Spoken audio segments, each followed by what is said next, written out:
It's about to go down.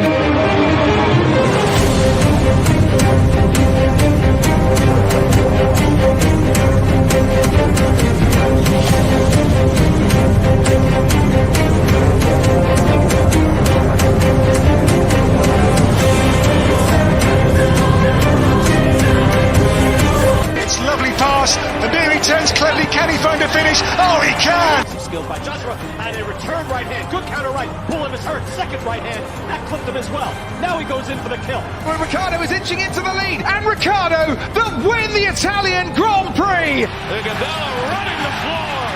Still leading the way with Canada in there too with the Netherlands.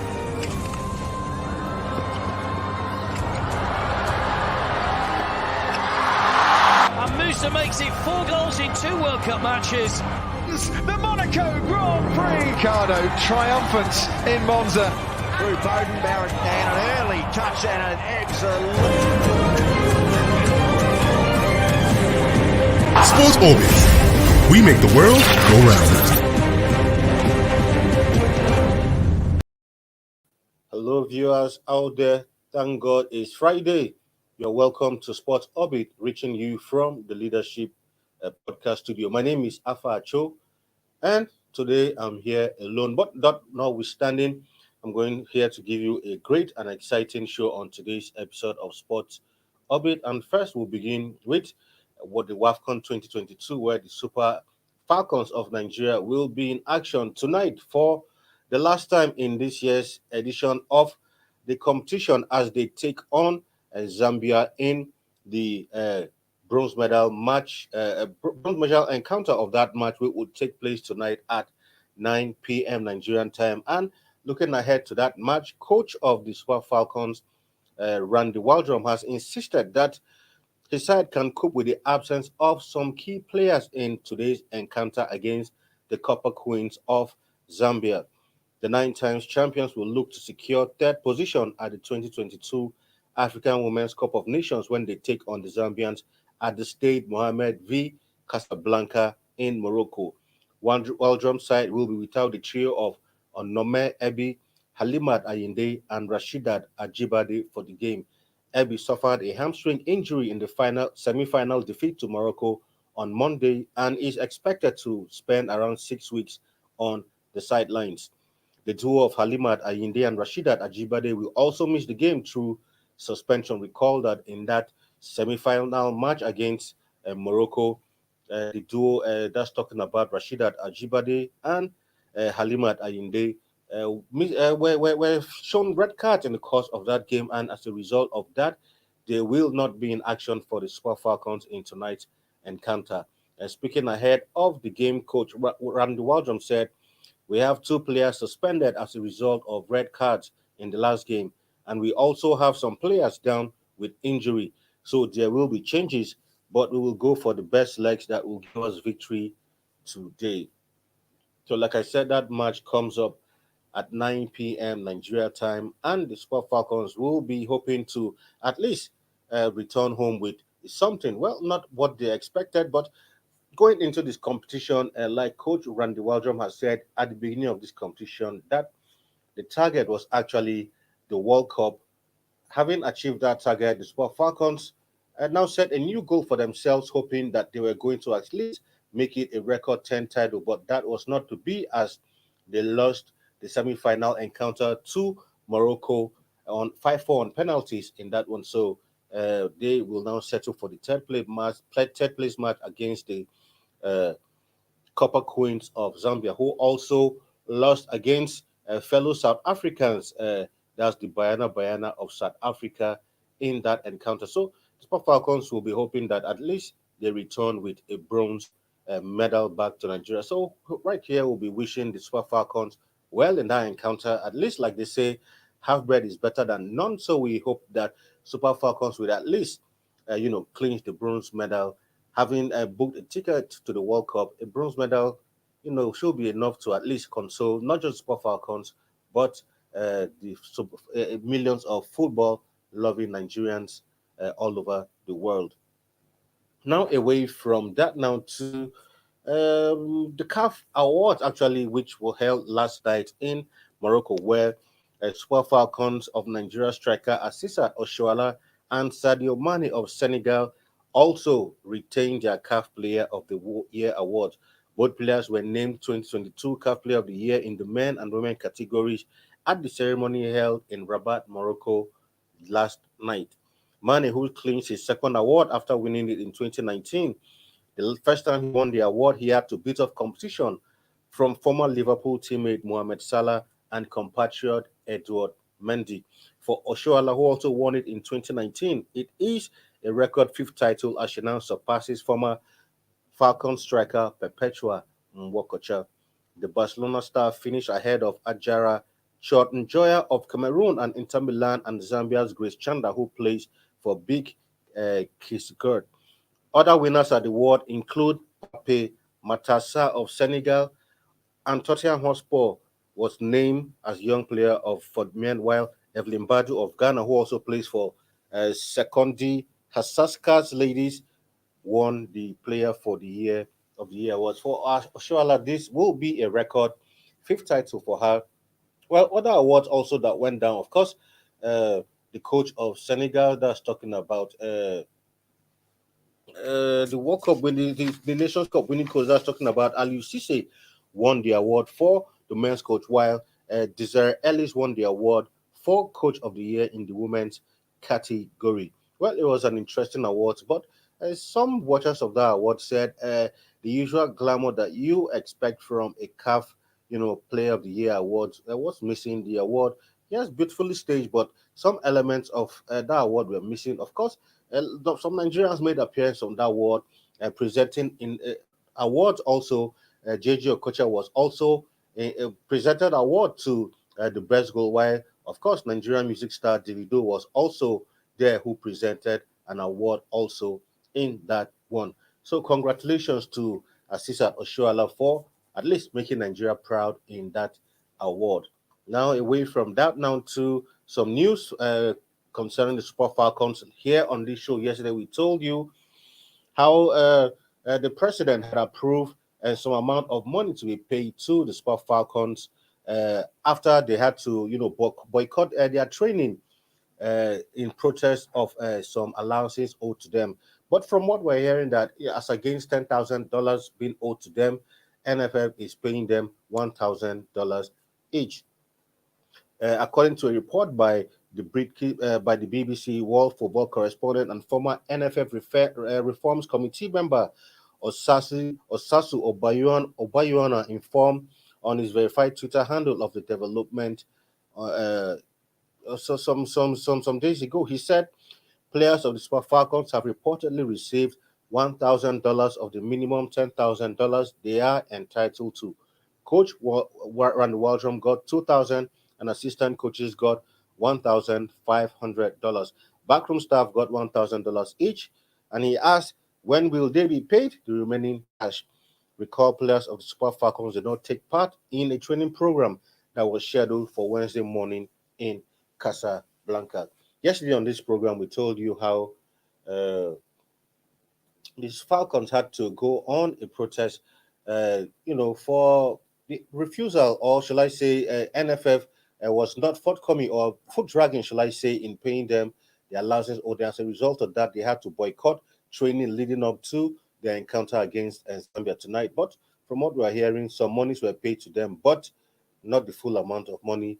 If that is the case, we are here on Sports Orbit. We appeal to the NFF to ensure that every penny owed to the Sport Falcons should be paid. I mean, this girl have put in a lot of effort to fly Nigeria's flag, played up in this competition to the semi-final. Yes, we could say they were not able to retain the title once again, make it a record 10-time winning title, but at least they've done well. They've qualified for the World Cup. And like they say, every worker deserves his wages. So I appeal to the NFF to ensure that this money is paid to the Sport Falcons.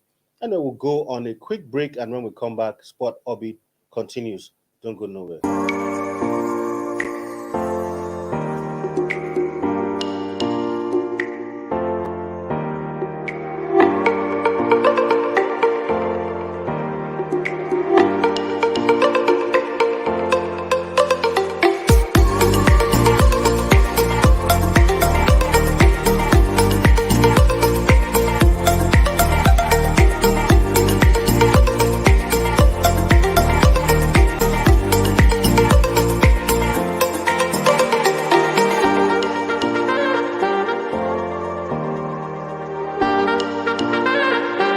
sponsorship and advert placements, please contact 080-3688-6158. Last Word Leadership Podcast Studio. You have the last word.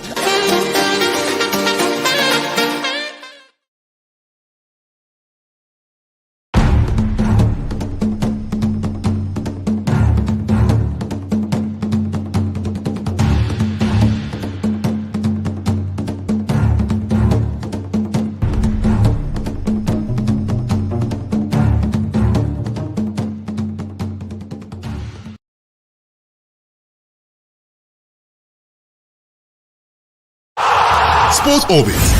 We make the world go round. All right, welcome back from that break. You're still on to Sports Orbit. Now to some Team Nigeria news where Sports Minister Sunday Dare is optimistic Team Nigeria will be very competitive at the 2022 Commonwealth Games starting in Birmingham, United Kingdom next week. The minister said Nigerian athletes are fit and ready for the games because the past few months have been sharpening and toughening them for the challenges ahead. Speaking during a farewell dinner organized for Team Nigeria by the British High Commissioner to Nigeria, Catriona Lang, at her residence in Abuja, Dari assured that Nigeria will excel in Birmingham.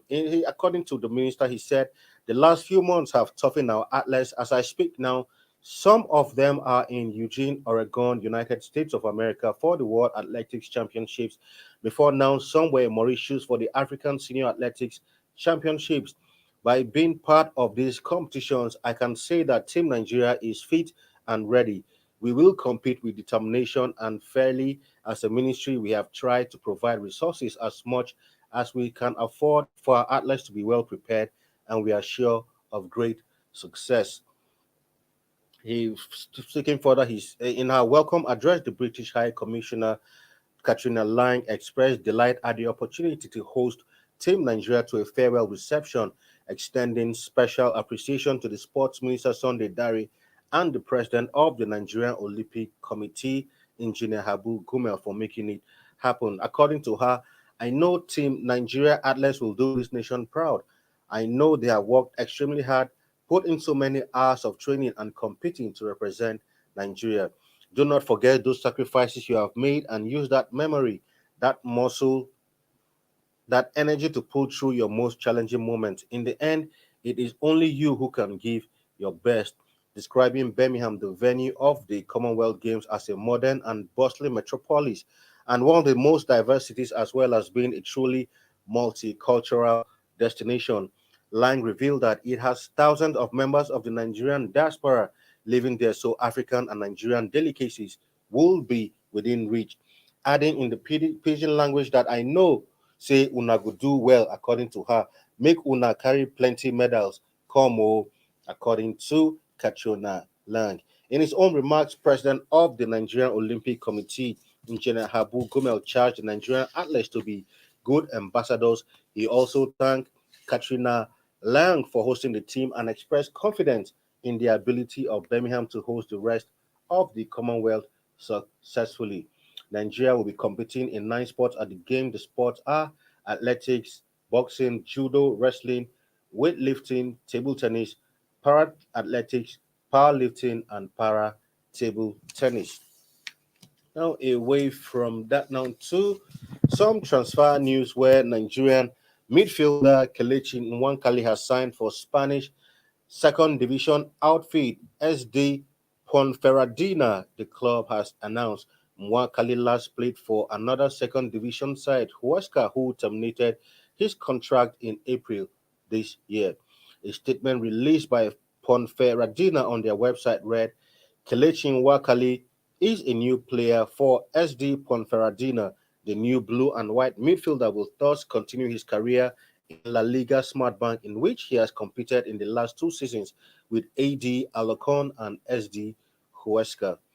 Well, for Mwankali, well, I can say congratulations to him, but recall that Huesca had terminated his contract also in the second division due to, according to Huesca, he was owed, Mwakali was, owed some wages, and while he was being owed those wages, Huesca were not willing to pay those wages, and they actually wanted to force the Nigerian midfielder to leave the club. But he was reluctant to leave the club, but eventually his contract had to be terminated.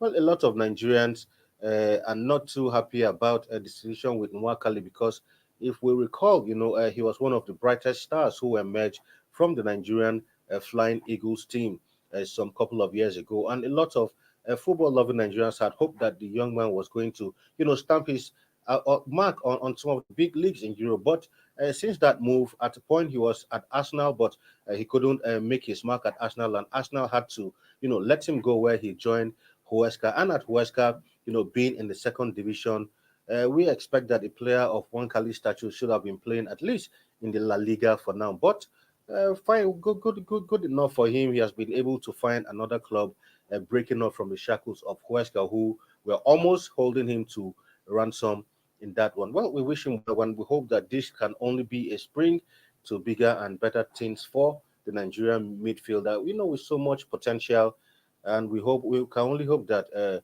he'll find his career and get his career back on track after the horrible experience he had to endure at Huesca last season. Away from that now to some transfer news where news broke out yesterday that La Liga giant Barcelona were actually making a last-ditch attempt to persuade Sevilla French defender Jules Koundé to join them ahead of Chelsea. Recall that Chelsea had been in pole position to sign Koundé, but yesterday it was trending heavily on social media that Barcelona, out of nowhere, were making a last attempt. Although in the running to that deal, Jules Koundé, Barcelona had also had an eye for Jules Koundé, but looked like Chelsea had gone ahead to, table an offer, but seemed that he was willing to yet to accept that offer until, from reports we heard, was that Barca had asked him to hold on a little bit while they sort out some of their issues, and they will come for him. But yesterday, news broke out that Barca were actually trying to hijack the deal. Recall that Barca also hijacked the Rafinha deal. Chelsea were almost about to seal that deal before, and from nowhere, Barca came out to seal that deal. Though Sevilla so far are close to an agreement with Chelsea for £55 million for the French international, Koundé traveled to Portugal in their training camp with terms to be finalized.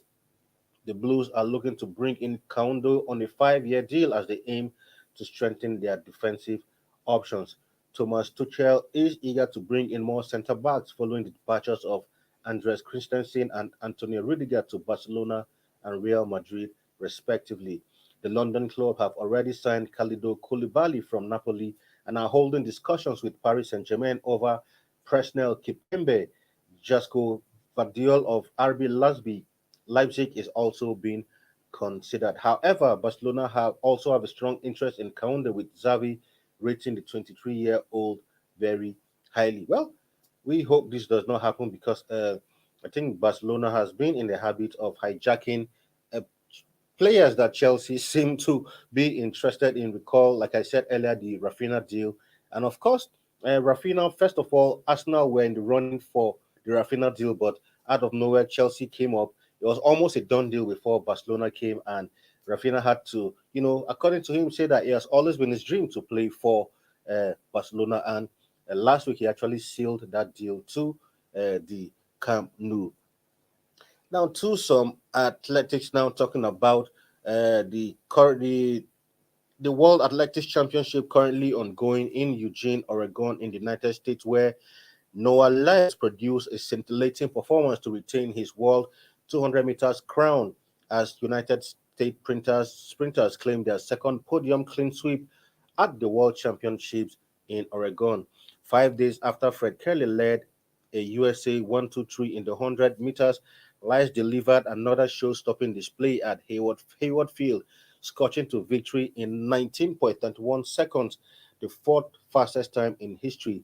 Only Jamaican Usain Bolt and Usain Blake have run faster. The 25-year-old from Florida has earned his right to the exuberant celebration after a performance that saw him eclipse Michael Johnson's long-standing record of 19.32 seconds to become the fastest American 200 meters runner in history. So congratulations to Noah Lyles, and of course the Americans. When it comes to athletics, whether be it the Olympics, whether be it the World Athletic Championships, the Americans always have a way of dominating. So congrats to Noah Lyles for breaking that long-standing record held by fellow legendary American, actually, Michael Jordan, who had a record of 19.32 seconds, but he had to take Joan Lyles to do it in 19.31 seconds, 1 second short of the record set by Michael Johnson in that one. Well, viewers, so that's all we can give you on today's episode of Sports Orbit. But do not forget that tonight, Super Falcons will be once again in action. So it will be a good time, a good opportunity to see the Super Falcons in actions once again for the last time at the ongoing African Women Cup of Nations ongoing in Morocco. The match is slated for 9 p.m. against the Copper Queens of Zambia. Nigerians are hoping that the Super Falcons will at least come home with a bronze medal in this one. Well, here on Sports Orbit, we wish the Super Falcons well, and we hope that after missing out on a chance to play in the final and to make it a 10th title, tonight the Super Falcons will come home at least with a bronze medal. Well, that's all we have for you on today's episode of Sports Orbit. But notwithstanding, we'll be back on Monday again with another bigger, more exciting episode of Sports Orbit. Don't forget that a lot of sporting events are going on. A lot of top European clubs are already playing their pre-seasons. Liverpool will be in action tonight. United will be in action tomorrow, also against fellow Premier League side Aston Villa. And on Monday, you can always count on us to give you a complete review of all the sporting events as they go down in the course of the weekend. Well, viewers, that's where I slam the brakes on today's episode of Sports Orbit. Do have a great time out there. Stay safe. Have a lovely weekend. My name is Afa, your host. Until I come your way again on Monday with another exciting edition, stay safe and is bye-bye from here. Thank you for watching. For sponsorship and advert placements, please contact 080-3688-6158. Last Word Leadership Podcast Studio. You have the last word.